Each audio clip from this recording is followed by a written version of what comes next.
aba VIP uyu munsi turaza kuganira kuri skills cyangwa se ubumenyi ushobora kwiga ku ruhande bukaba bwabasha kwinjiza amafaranga cyangwa se bukaba bwatuma witangira utu business twawe ukikorera ku ruhande. Tumwe muri utu skills ntabwo urinda kubanza kujya mu ishuri wapi, ni ibintu ushobora kwiga mu kwezi kumwe, amezi 3-6 ndetse bimwe ushobora no kubyiga mu cyumweru kimwe. Bituza kuganira guhindura amazi imboga, iyo niyo skill maze iminsi niga. Magic. Let's go.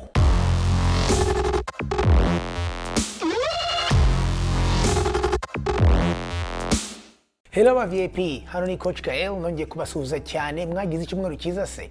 No kuri narimba kumbuye. Thank you so much again kuba munyemereye kuba ninjiye mu telefone yanyu mu nzu zanyu hanyuma tukaganira muri uyu mwanya. Uyu munsi rero bafite ikiganiro kidasanzwe. Uyu munsi turaza kuganira kuri skills cyangwa se ubumenyi ushobora kwiga bukaba bwaguteza imbere mu minsi iri imbere, cyangwa se tushobora kwigaho tw'ubumenyi, kandi ubumenyi bwose bwose ndibuze kubaha ni ubumenyi ushobora kwiga hagati y'ukwezi kumwe n'amezi 6. Bimwe na bimwe uyu munsi nzakubabwira ni n'ibintu wakwiga just ukwezi kumwe cyangwa se no hasi niba uri umuntu ushaka kwiga. Hanyuma ubu bumenyi bukaba bwatuma utangiza utuntu twawe ku ruhande ukikorera ukongerayo income. Ariko mbere ya niba urakurikira ikiganiro, iki ni ikiganiro cy'aba VIP TV cya business entrepreneurship no kwiteza imbere. Niba uri umuntu w'umu VIP ukunda gutera imbere mu buzima bwa, subscribe and share hanyuma tugumane uyu munsi. Mbere y'uko ntangira uyu munsi ndashaka kubanza nkakora shout out ku bantu batwandikiye kuri comment y'ama video y'ubushize bakavuga ukuntu bashaka kino kiganiro cyama skills. Niyo mpamvu uyu munsi nategereje nkibazanire tugikore hanyuma tuze kureba hamwe icyo twabasha kwiteza imbere. Nyuma y'iki kiganiro ndashaka no kuza guha kado abantu babiri, ni uvuga ngo aba VIP umwe Burundi n'umwe mu Rwanda n'undi wo muri Congo, ndashaka kuza kubaha a gift ijyanye n'ama skills uyu munsi tuza kwiga. Ngaho rero ntatinze reka twinjire mu kiganiro cy'uyu munsi. Aba VIP rero murabizi ko abantu bashaje nkanjye twakuze tuzi yuko banatubwira yuko ngo jya mu ishuri hanyuma ubashe kugira degree, hanyuma numara kugira degree cyangwa se diplome uzabaho neza. Icyo gihe rero ibyo bintu byari ukuri kandi koko byarakoraga kera muri 50, 60, 70 ndetse 80. Ariko kuva aho twinjiye mu 2000 tuzi neza ko ibyo bintu bitagikora, ko dufite abantu benshi bafite za degrees bicaye mu Rwanda, mu Burundi ndetse no muri Amerika ubu ngubu baricaye. Nigeze kubereka kwa VIP nkurikira cyane yuko ubushize White House, President wa Amerika yashize executive order kuri article n'ubashiro hano avuga ukuntu ubu ngubu government ya Amerika ntizazongera guhiringa abantu kurikije amadegree bafite, ahubwo izakurikiza skills cyangwa ubumenyi bafite. Ibaze icyo kintu. Hakaba n'indi article uyu munsi nasomye nasomye icyumweru gishize ndabona akora research yavuye muri Harvard Business Review. Harvard turabizi yemera nka university ikomeye cyane. Iyi article ivuga ukuntu bakoze survey basanga abantu barenze 40% bavuye mu universities. Mwibaze abantu bavuye batangiye akazi gashyashya ngo bakeneye byuze kongeraho izindi skills 10 mu gihe cy'umwaka n'igice kuzo bafite.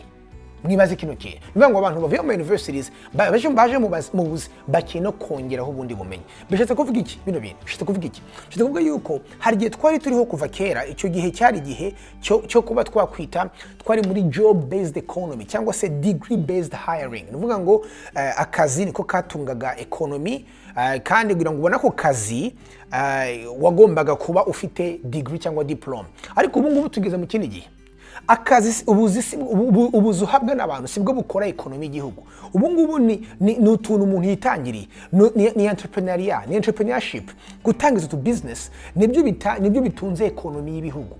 Kandi rero kugira ngo utangize business ntuba ukeneye degree, uba ukeneye ubumenyi, uba ukeneye skills. Niyo mpamvu rero ubu ngubu skills equal to income. Niba ushaka kongera amafaranga ukorera, ongera skills ukora.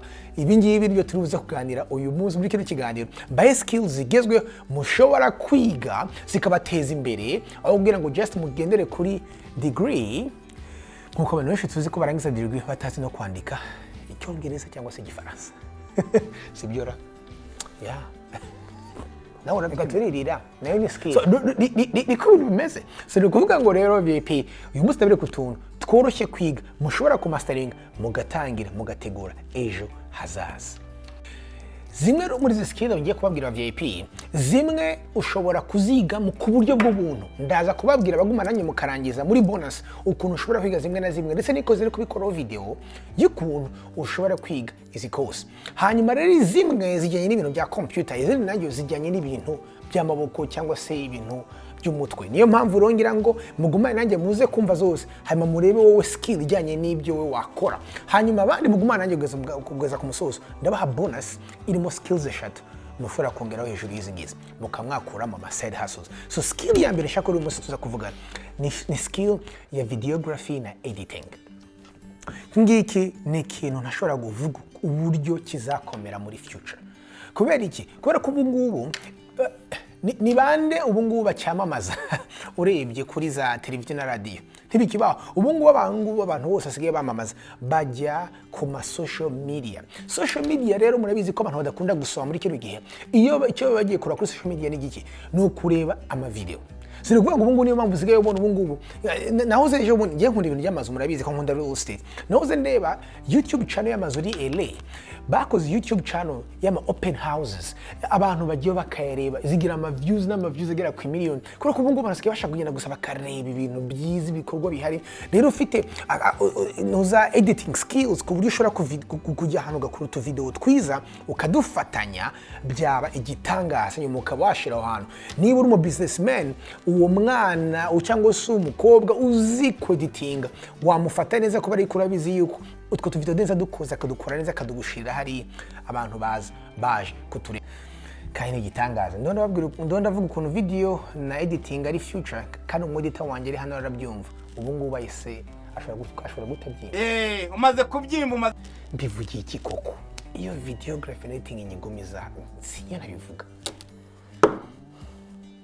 Iyi skill ya kabiri niyo ya mbere narimaze kuvuga ni skill ya digital marketing.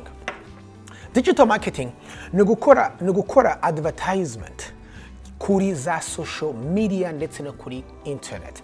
Mwumve bino bintu irimo ibice bitatu bitandukanye. Icya mbere ni igice cyitwa SEO cyangwa se search engine optimization. Kuba uri umuntu ushobora kumastering ukuntu iyi ngiyi ikora. Hari courses z'ibyumweru bitatu ushobora kwiga kuri SEO ukaba hafi mu expert. So ruvuga ngo ushobora kumenya ukuntu ikora. Icyo bishatse kuvuga search engine optimization ni ko kundi umuntu agiye kuri Google gatyping ati amaduka y'icyayi ari hano. Kuki niba hari amaduka y'ibyayi cyangwa se ya cafe cyangwa se bar restaurant turabizi ko bari nka bar 50 cyangwa se bar 70, kuki za zindi ziri hejuru ziza hejuru kuruta izindi? Ibyo ngibyo nibyo umuntu neza uzi kino kintu yagukorera ku buryo bashakishije amaduka cyangwa se ama restaurant cyangwa se ibintu byose biri muri ako gace izawe buri munsi ziza hejuru, cyangwa se duka yawe business yawe iza hejuru y'izindi. Ibi ni ibintu byoroshye kwiga, umuntu wese urankurikira kwiga mu mezi atarenze 3. Hakaba harimo na social media marketing. Ubu ngubu tuzi ko hari abantu bajya kuri Facebook, Instagram n'izindi social media tuzi dukoreraho, niho abantu bose basigaye bibera. Nuvuga ngo abantu bashobora kuba bazi gukora social media marketing ni ikintu cyoroshye abantu benshi baragikora hano, ariko iwacu turakeneye abantu bakomeza kubyiga bakabasha kuba bafata ama business amwe namwe yaba businessmen ba old school muri Afrika ubakayafata ukagenda ukamubwira utekanye gushirire kuri ntuza mbigukorera ureba abantu nkuzanira muri iduka. Twebwe actually mfite team hano muri Legacy ikora videography na editing ndetse na digital marketing kuri internet. Ni gitangaza dufite story ya resto bar twavanye ya restaurant mbabarire twavanye kuri 0 mu gihe gito kitarenze n'amezane bari bafite abantu baba following barenze 1000 na ibaze rero abantu gufollowing iko abantu bagufollowing niko bamenye n'iduka ryawe niko banabaza. Ibi ni ibintu wakwiga ururandeba easy. Ibyo rero bikabigiye n'ibindi bintu twita ku building a sales funnel, ni ukuvuga ngo kuba wakora ku buryo abantu bose basuye website yawe runaka bose ushobora kubahindura bakaba aba client. Ibi byose bijyanye na digital marketing. Hanyuma skill ya gatatu yoroshye cyane kwiga, iyi ngiyi ushobora kwiga mu cyumweru kimwe kuko ndabizi narangije course yayo. Ni course yo kuba wa buildinga an online business cyangwa se kuba wafata iduka ririho ukaba warishira kuri online ukabuildinga an e-commerce. ibi ngibi biroroshye cyane. So ni ukuvuga ngo harimo ama sites menshi nka Shopify, hakabamo nk'ayandi nka BigCommerce, hakabamo n'izindi nka Squarespace na Wix. Izi ngizi ushobora kugenda ukaba wakwegera umuntu ufite iduka ukamubwira uti gereka ngufatire iduka nze mfotore neza udukamera mfotore ibintu byose ufite ngushirire iduka kuri Shopify. Abantu bajye baza gusura online bagure n'ibiki byose amafaranga aze mu mufuka wawe. Iki ni gitangaza. Mwibuke iyo mugiye Bujumbura cyangwa se Kigali cyangwa se muri Amerika ugafata iduka ugatangira gushiramo ibintu ukagurisha, haba hari amafaranga ya rent wishyura iyo nzu urakoreramo, haba hari ibiki byose wishyura aho ngaho urakorera, ugasanga amafaranga ni menshi. Niyo mpamvu ubu ngubu future iri iragenda iba mu gushira ama store online. Ubu ngubu tuza kugira ngo tugiye kwa Chez Joel muri mwiduka muri quartier commercial gura imyenda, tujya kuri Chez Joel online, hanyuma online tubone imyenda tuyigure imyenda ize. Nuvuga ngo rero niba uri umuntu kundi tuntu utungutwa wakwiga ukuntu ushirira abantu ama shop ukaba building online business, biroroshye cyane kandi izo site nyinshi ni ubuntu. Skill rero ya kane ni yo graphic design na presentation. Ubu ngubu turi mu isi ya graphic design, nkuko nababwiye turi mu isi ya video, ariko tukabanya no mu isi ya graphic design twiza na presentation, ku buryo umuntu ashobora kuba uzi gukora utu flyers twiza cyangwa se utu banners twiza two advertising cyangwa se ibintu nk'ibyo byiza online, biba ari gitangaza. Ama logo, ibintu byose ibyo byose, it's great that it's the future. Hama none ubu ngubu hari n'aba specialize mu gukora presentations. Nivuga ngo umuntu akabashobora kuba yakwandikira presentation hanyuma ukayimu designingira neza, ukamugira PowerPoint isa neza irimo tu graphics irimo ibintu byose bimeze neza ku buryo umuntu ashobora gupresentinga mu nama akavuga ati yes uyu muntu afite inuza nziza cyane. So izo ni skills nkunda cyane kandi vraiment mbona zirimo future. Kandi rero aba VIP ndabaha agatipu, hari unuza yitwa Canva, niyo utangiriraho ibintu byinshi nabikwigisha. Hari n'amakosi ushobora kwiga in less than 1 month ukamastering graphic design. Skill ya gatanu rero iyi ngiyi irimo abantu bashobora kuba bayiga ku ruhande nka skill, ariko n'abantu bashobora kuba bari muri university bakunda ibintu bya computer bashobora no kubika ibintu babitekerezaho. So no kuvuga ngo iyi ngiyi ni coding na tech development. Ibi ni ibintu bikomeye. So iyo tuvuze tech development harimo ibintu byinshi, ariko cyane cyane harimo nk'ama programming languages muri kino gihe umuntu agomba kumenya. For example nka Python ugomba kuba master muri cyo tukiga kera twakoreshaga izitwa Java n'izindi ntakibuka mu kabyara, ariko sindi umuhanga cyane muri computer. Ariko Python ubu ngubu runninga isi, it's really it's very crucial ko yiga. Nibaza ko wanayimasteringa muri 6 months. Ariko none iyo tugiye muri science as operating system kumenya ukuntu zikora, ubu ngubu yitwa Linux nibaza ko ari operating system amanuza menshi runningiraho menshi cyane, ku buryo ubu ngubu bashaka extendinga ikazagikora muri za nuza. Tuzi ko ubu ngubu actually iyo Linux niho Android ikorera, ariko ubu ngubu bashaka ngo za developer ikazagikora na sama modokari menshi electric akazakoresha iyo operating system. So nivuga ngo izi ngizi nuza wa specializingamo bigufata just 6 months rero ukaba really uri good for the future. Hanyuma hanga ukanongeraho hejuru yaho ibintu bya cloud computing. Nibaza ko abantu bazi ibintu bya computer baba tech savvy bazi neza icyo ari cyo cloud computing, mastering nka cloud technology. Mwe tuvuge nka Google ifite cloud technology yitwa Google Cloud ukayimasteringa. So those I think ni ibintu umuntu ashobora gutegeza for the future. Sasa ku bantu bari mu ishuri bashaka kubigira a career long term, ushobora no sasa kuba wareba cyber security. To me iyo ndebye cyber security mbona ari future mu bintu bya computer, kuko ubu mu gihe kiri imbere ibintu byose bizaba kuri computer, ubucuruzi buzaba muri computer, byose bizaba kuri computer. So nkuko iyo twagiraga amaduka n'ibiki byose, ikintu cyagwaga icyizere cyo ko umuntu atari bwinjiremo ngo kwibe nuko wabuguzi ko hari polisi inyuma ishobora kuza kugutabara umugizi wa nabi naza kuguhemukira. Cyber security rero ngiye mu rero future kuko niyo sivya kuri computer, abajura kuri internet baziyongera.